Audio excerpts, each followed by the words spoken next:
Howdy folks, welcome back to The Good, the Bad and the Ugly in World of Tanks with the mighty Jingles. It's the return of the series that will make you laugh, it will make you cry, it might even make you projectile vomit. We're starting off with a Tier 10 encounter battle here on Steps. This is Task Force 1 in his M103 American Tier 9 heavy tank. He does not have this tank fully upgraded. He's using the second best 120mm gun. It's not bad. The T122 120mm gun, I suppose the best thing you could say about it is it's alright. It does more damage than the top gun on the M103, which is the same gun that you get on the T110E5. It does 400 average damage. But the aiming time isn't very good. The accuracy is terrible. The penetration is alright. The M103 really does come into its own when you unlock that final gun though, the M58. But while I'm sure Task Force 1 wishes he had the M58 gun, he doesn't, so we're just going to have to put up with it. So he's heading over to the traditional heavy tank brawling spot over here on the western flank of Steps. And he doesn't know it yet, but there's going to be a lot more competition coming around this side than he is probably comfortable with. Although they do have a strong defence over here as well. Now you may have noticed, by the way, that each team does have a Löwe German Tier 8 premium heavy tank. And let me just put your mind to rest right now. If you were expecting this particular replay to go some way towards salvaging the reputation of the general kind of player who drives a Löwe, you're going to be disappointed. But anyway, that was quite a lucky hit actually. A snapshot with the T122 gun doesn't normally go anywhere near where you aim it, but did some damage, so good stuff. Angled the lower glacis of the E100 there. 245mm of penetration on this gun. To be completely honest, he was lucky to even hit him. However, gets another penetration, backs off. Return fire, all misses him. He's having a pretty good game. And that's when he finds out the hard way that there's a Foch 155 over there. He does get a return shot into the Foch finishes off the IS-3, retreats to reload, and as he pokes out again, that E100's just waiting for him and say hello to my little 150mm friend. And now he is in the shit. Now there's a friendly IS-3 on his left just done a YOLO run, which is turning the guns of all those tier 10s away, which has probably saved his ass, as this Tiger 2, who's apparently tired of living, decides he wants to drive into the middle of the open field and go one-on-one against an M103, while giving his flanks to all the rest of the defenders on Task Force 1's right. So he gets away with that. But that IS-7, yeah, you don't want to be going over the hill to take a shot at the turret of an IS-7 when there's a Foch 155 and an E100 and an M103 behind him. So he very much has to play cautiously now. And there's an enemy Löwe. So he's had quite enough of taking hits from tier 10 heavies and tank destroyers for now, thank you very much. And it's time to farm some damage on one of the tier 8 premium heavies. But as luck would have it, despite the fact that he's got flanking shots on this thing, his .4 accuracy of the T122 gun just keeps letting him down. And he spots a couple of potential shots on the T54E1 and an IS-3 over the other side, so he pops up and then, whoa, he's been spotted. Looks around, bang, there's the enemy M103. Things suddenly got very, very interesting. So, he has the same gun, he's trying to fake him into shooting. There we go. Pops out, plants one, goes for the engine shot, trying to set him on fire. But he's not going to follow him around that rock, not while there's a Löwe. Well, okay, the Löwe's gun isn't pointing at him, but there was a Ferdinand over there as well, and he only has 88 health. And then as the M103 comes around the flank, he suddenly realises, oh, hang on a minute, what's this I see on the map? Oh, shit. This is bad. The IS-7 looks like he can't make his mind up between Task Force's M103 or the T-32, who's just realised what's behind him. He shoots at Task Force 1, the M103 spots his opportunity, Task Force manages to put another shot into him, but M103 gets the kill, and then very quickly gets taken out himself. So Task Force 1 is out of this one. But, you know, he's done alright. He's done 2,600 damage. That's fine for a tier 9 machine in a tier 10 match. Now it's down to his team. And this E100's in a bad spot, but he does alright. He's put a big hit into that IS-7.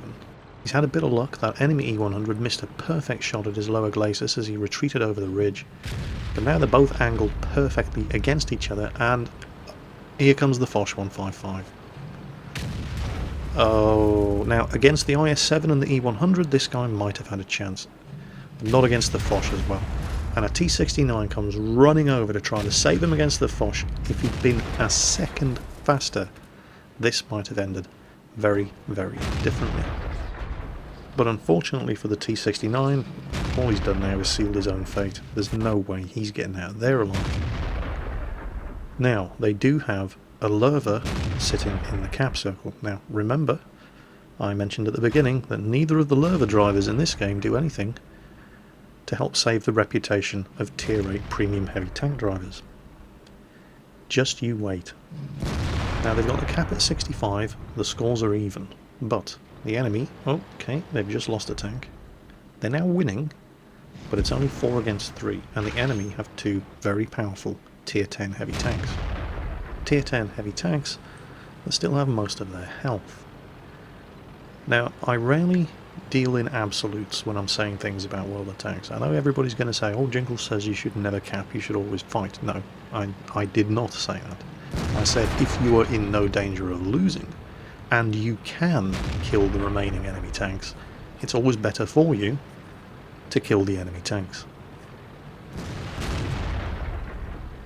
Now it's 4 on 2. And the Lerva leaves the cap circle. That Lerva driver's a lot more confident than I would be in this sort of situation. Now the Lerva's not a bad tank, but I wouldn't be in any rush to take it up against an E100 or an IS-7. Especially not when my team is scattered all over the map and my only backup is an AMX 1390, because all he's succeeded in doing here is turning what could have been a 4 on 2 fight into a 2 on 2 fight. And he's in a Lerva, and those are both tier 10 heavies. In fact, it's not even 2 tier 8s versus 2 tier 10s, because the 1390 has very wisely gotten the hell out of there. Now it's 2 tier 10s versus a tier 8 premium. How well do you think this is going to go for him? The rest of the team struggling to catch up, but it's never going to be in time. The Lerva is doomed, killed by his own stupidity. And it might have seemed like a no-brainer. Well, there's 4 of us and there's 2 of them, but there's more going on than just the number of tanks that are left on the map. Yeah, there's only 2 of them, but our team is scattered all over the place. We can't mass our firepower against them, and they're 2 tier 10 heavies, and they still have most of their health.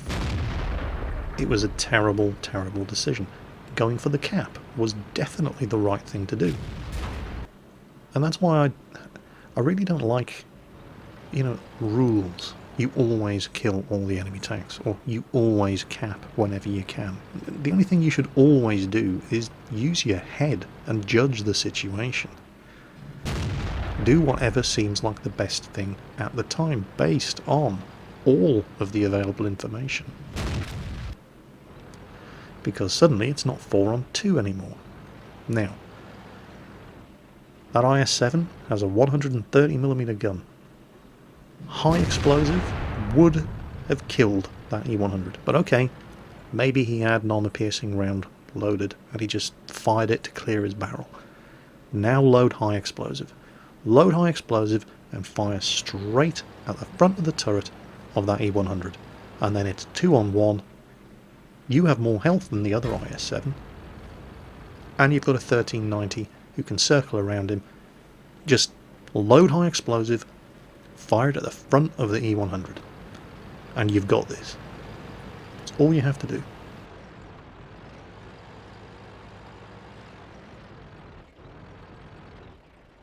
Come on, he's fired and bounced.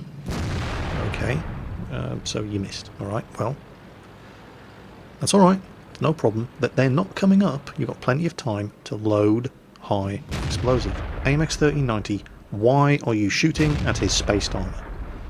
Shoot the side of his turret. What are you doing? He had the side of the E100's turret. Why would you shoot at his spaced armour? I don't understand. Wait, what's the IS-7 doing? Seriously? Really? You've got an E100 on less than 100 health and that's your plan? You're gonna ram him? E100 weighs anything up to 150 tons. IS-7 weighs anything up to 71 tons. You really don't need a degree in mathematics to figure out how badly that was going to end for the IS-7. But the IS-7 on the enemy team, not our IS-7 who has no health, the enemy IS-7 now only has just over 300 health. The 1390 is obviously a one-shot kill for the IS-7, and it does look as if this guy is actually thinking about what he's doing. He's skirting all the way around so he can come up behind the IS-7. There's plenty of time. It takes a long time to cap an encounter. There's only one tank in the cap circle. Two shots. Two shots in the rear of that IS-7, and this game is over. And there he is. And his gun's pointing the other way. And why are you backing off? What are you doing? Why? I don't understand why he didn't kill him. It's no use circling around now. Now he knows where you are. Now his gun's pointing this way. Don't stop! What are you doing? Keep moving. Oh my god. I do not understand what I'm seeing. Why would you drive out in front of his gun? Oh my god, he missed. Okay, now take your time. No, take your time. Don't drive around in front of him. That's where his armor's the strongest. Oh my god, what are you doing? He just fired. All he had to do was plant two shots into his... Really? Really? I don't even... What? You know, I actually feel less intelligent for having watched that. I need something to take my mind off it. Shock True, do something stupid in your E25, please.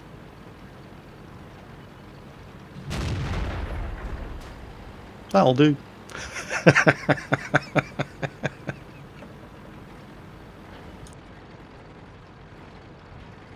And now for something completely different. This is Mr. Nesbit of Harlow Newtown. Mr. Nesbit, will you stand up, please? Mr. Nesbit has learned the first lesson of not being seen. Not to stand up. However, he has chosen a very obvious piece of cover. Mr. E.W. Lambert of Holmley, the Burrows, Oswestry, has presented us with a poser. We do not know which bush he is behind, but we can soon find out.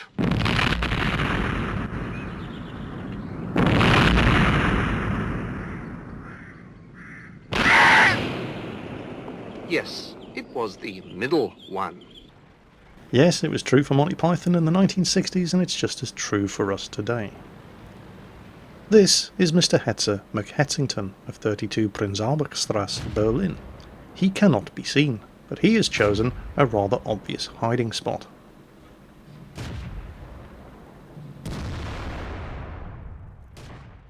This is Mr. Ramjam Furberger III of 37 Whoopass Drive, Fort Worth, Texas. He can also not be seen, but he does burn very nicely.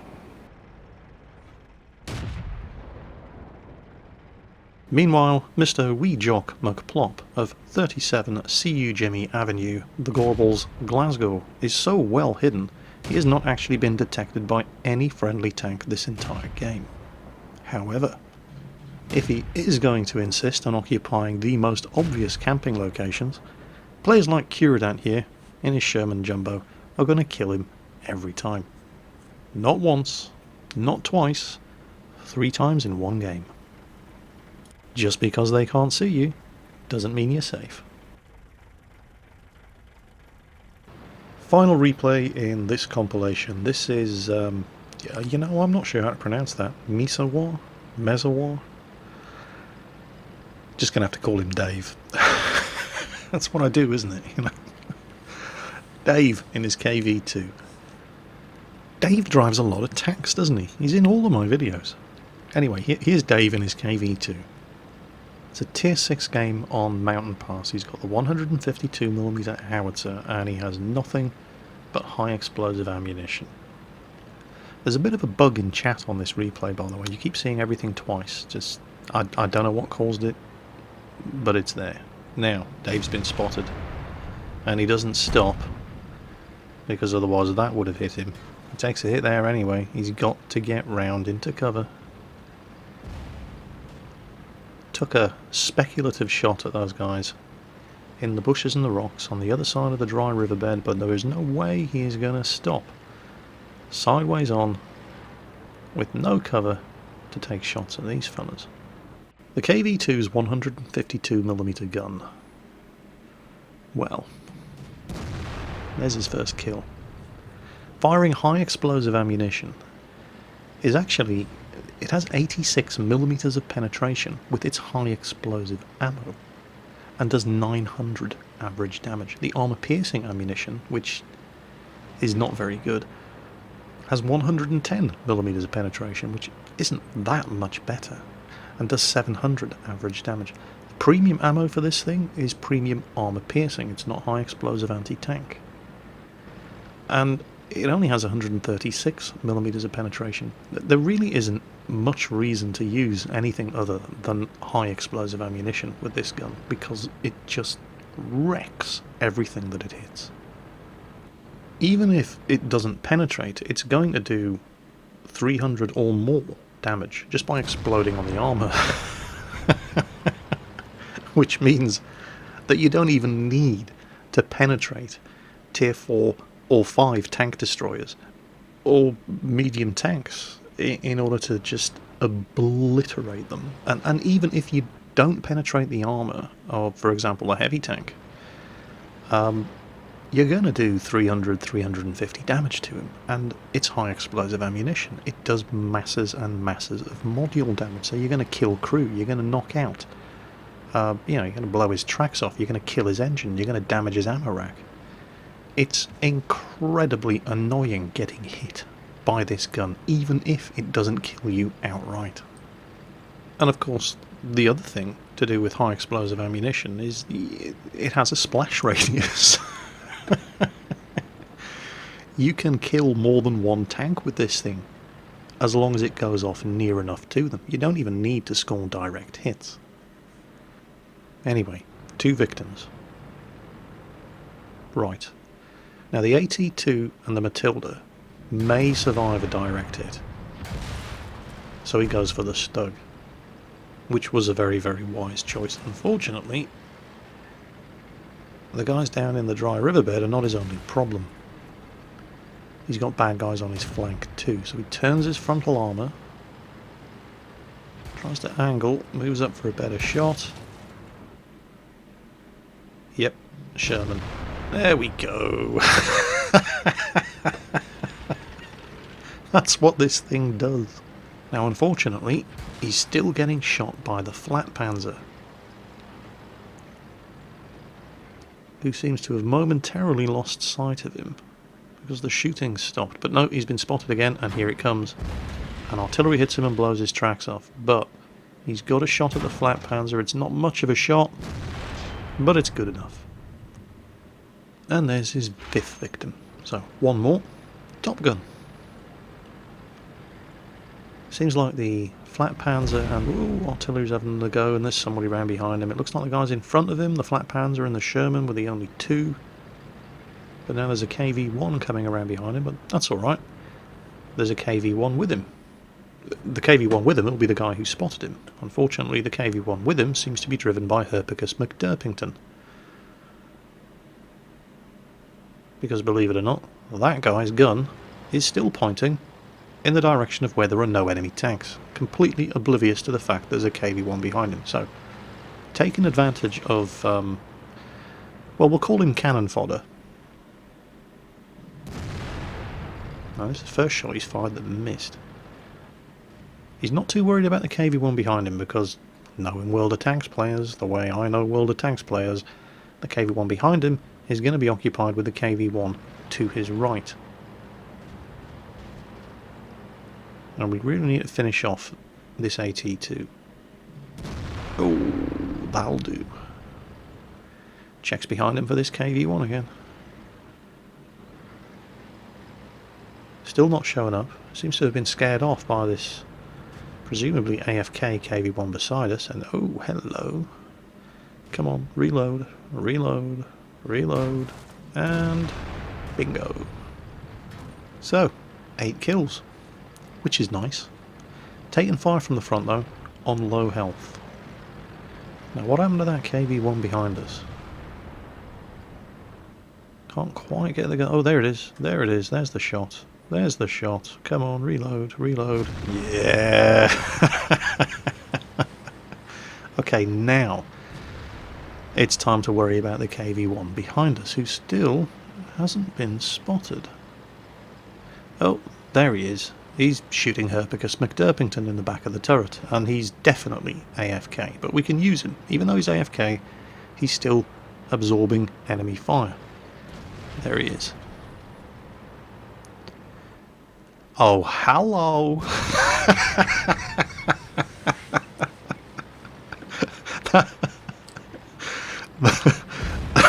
The KV-2's 152mm gun. It's the gift that just keeps giving. Right, 9 kills. All they have left is their artillery and a 361H, who was last seen heading for the cap circle. Now, you're seeing this replay recorded on my computer, and I have XVM installed on my computer, which is a mod which shows on the minimap the last known location of the enemy tanks. Dave here most likely didn't have XVM installed, so he did not know where that 361H was. He was checking around the rock there, but then suddenly the cap bar lights up and it's pretty obvious where he is. So he hasn't moved very far, so it takes him no time at all to get back to the cap. And all 3 guys on his team are going in together, and this is really, really good to see because one of them's artillery and is going to be easy to kill for a 361H.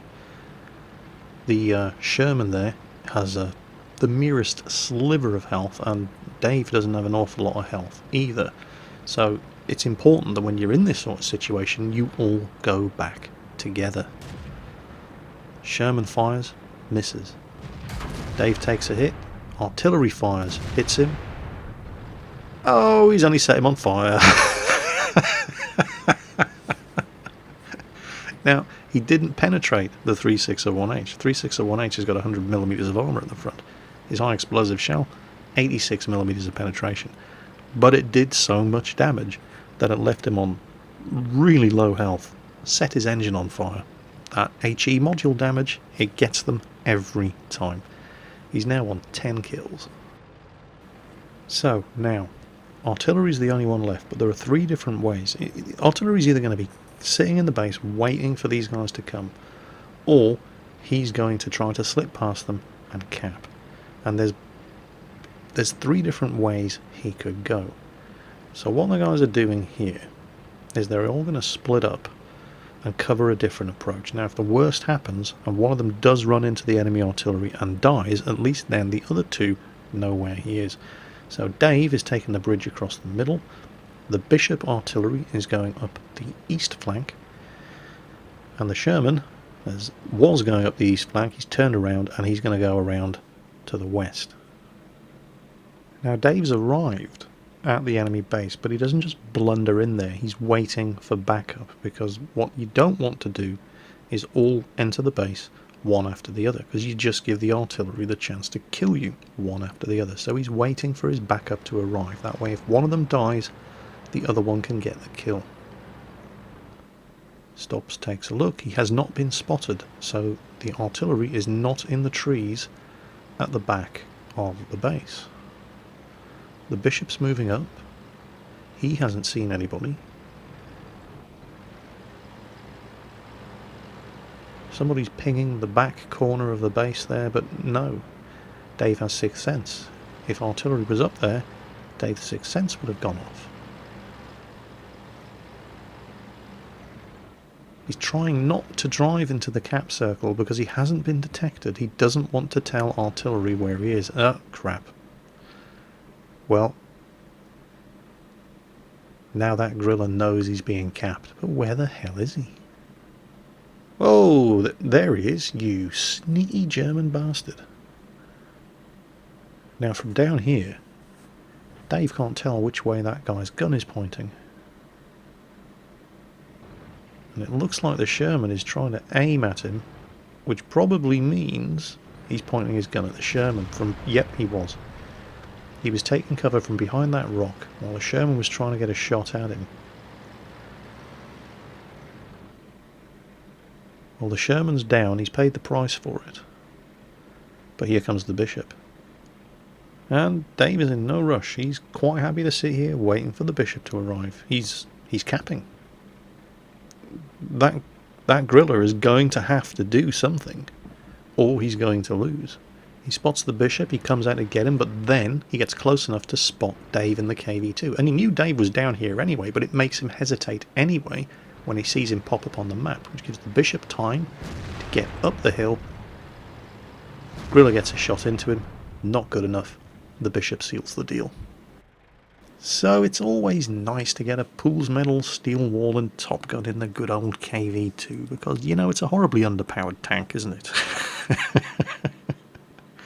And, you know, I know you're all sitting there thinking, oh, it's easy to get that kind of result in the KV2. Really? Have a look at his team. Over a third of his team didn't do any damage whatsoever. In fact, one guy on his team, the Electo, his only contribution in that entire game was to team kill somebody. So, yeah, it's not easy to get that kind of result, even if you're top tier in a KV2.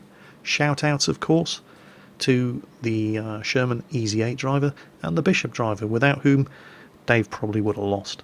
And also, of course, big up to the enemy Guerrilla Artillery driver, who went down fighting and refused to give in right to the bitter end.